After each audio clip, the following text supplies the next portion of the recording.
Has it gotten easier or harder to be an ambitious woman? Ooh, that is such a good question.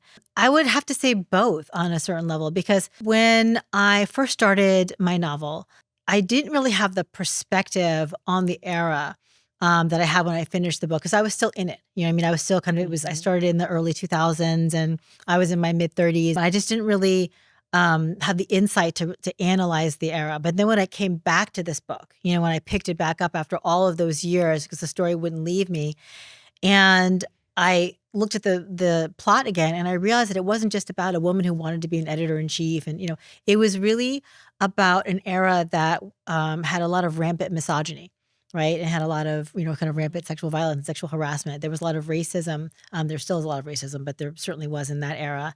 And I wanted to write about that and also the cost of ambition. You know Yeah. what I mean? So when you're coming up in that era, there's a lot more firsts. Like I was a first, for example. I was the first Black woman to run a major mainstream magazine. There were more sort of firsts in that era, Mhm. and you know fewer so now.